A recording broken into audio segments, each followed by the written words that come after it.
Are you ready? 1, 2, 3. Oh yes. I'm going to show you how to make a spiced pear upside down caramel tart, otherwise known as a pear tart tatin, but that's way too fancy. This is really, really easy to do. You start off by making a caramel, all right? So throw some sugar into a pan and we're going to let that melt. You might also want to turn your oven on, preset it to 190. That's what we're going to bake the tart in.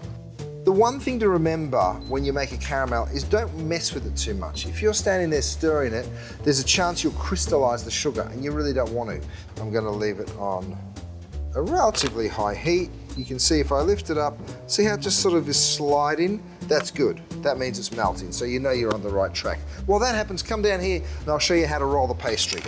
Now what I do is I take 2 sheets of puff pastry, and all I do is I dip my fingers in, just like that, and then I just flick it over the top of the pastry. You really don't want a lot of flour, because that'll dry out your pastry, but you need just a little bit. The reason I'm using 2 sheets of puff is I want to make it a little thicker. It also means you get these beautiful layers. It's what puff pastry is. I always roll in one direction, straight ahead. I never roll like this and then roll like this. It just gives you a bit more control over the way something ends up looking. So once you're happy with how that's rolled, you can either just cut the corners off, or you can get a plate, turn it upside down like this, and just run your knife around like that. Doesn't have to be perfect, and you'll know why when I get to doing it. But you can remove those little pieces. Oh, one more thing. I'm going to dock our pastry, which means you get a fork and you go and you make some little holes. It'll just stop the pastry from doming up like that and allow the steam to escape. So you stick this in the fridge for about 30 minutes and let it rest. See that? The sugar's starting to dissolve, so I can now just very gently tilt my pan. See how that sugar's all melting? That's exactly what you want to happen. And see how I haven't put a spoon in there? It's so tempting to pick up your spoon, but don't you do it. It looks absolutely lovely.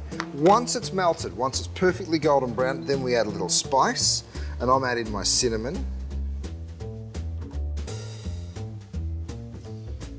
And then I'm going to add a little of the apple cider vinegar. And then you add your butter.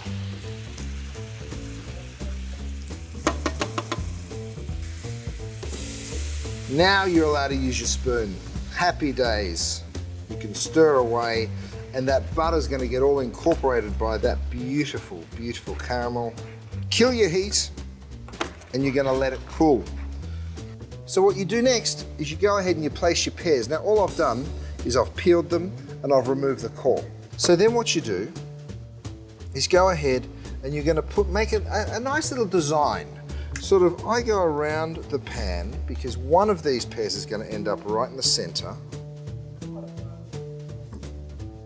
So see how I've sort of gone on a bit of a lean, and I've just left enough space in the middle for one more pear.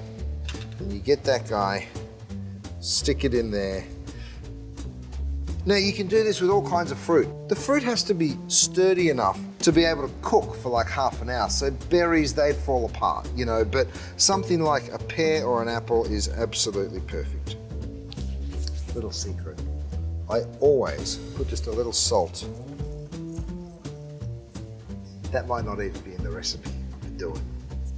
Now the one thing you've got to remember is if you try and put the pastry on this while the pan's still warm, which it is, it's going to melt the pastry and make your life really, really difficult. So let it completely cool. You can do that by dropping it in the freezer, you can stick it in the fridge, or you can just leave it out for half an hour. Choice is yours, but I'm going to stick mine in the freezer. So you've preheated your oven to 190, your pastry's rested, your caramel is now cool to touch, right? So it's time to assemble your tart. Here's what you do. You just go ahead, take that puff pastry off the paper like that, and then basically lay it straight over your pan, right? Then what you're gonna do is tuck the pastry all the way down to the very bottom of your pan and just keep rotating it all the way around. Get the pastry in between the pan and the pears. You guys, this is going to be like the best thing you've ever made.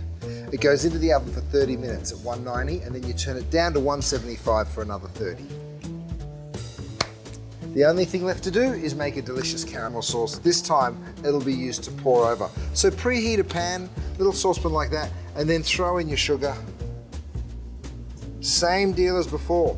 Don't stir it too much, don't mess with it, just let it melt, let it do its thing. And once it's melted, turned into a liquid, and then turned into a caramel, we will then add the cream in. The only other ingredient I add is a little salt. And stir until it's fully blended. How perfect does that look? Once your tart's been in for 30 minutes and the pastry's puffed and browned, turn it down to 175 and give it 30 minutes more. Look at that, crispy on top, still sliding around underneath. Perfection. Now, once you've let it sit, you can leave it for 5 minutes or 20 minutes. You just want to make sure that it's not too hot to handle. Okay, what you're going to do is pour a little bit of the liquid out of the bottom. Just hold your pastry in place. Pour just a little bit of that watery caramel. Just like that. Give your pan a little shake, and then you can either pop the plate over and then invert it, or I'll do it like this for you. Are you ready? On the count of 3, I'm just going to flip it out. You ready for this? 1, 2, 3. Oh yes. It's a thing of beauty, isn't it? I don't know about you, but I think that looks pretty amazing. Now, you can either put some of this little bit of caramel sauce that has all that pear juice back over it, or you can take some of this thicker caramel sauce and just drizzle that straight over those pears.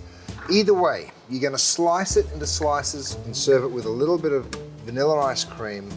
And I tell you what, your guests are gonna be very, very happy with you. One more little drizzle of that caramel sauce. Oh. It's probably best you eat this one in private. Little ice cream, some of that beautiful pear. And the best part is the pastry is so crispy because it was cooked on top of the fruit. Oh yeah. So good. Cheers.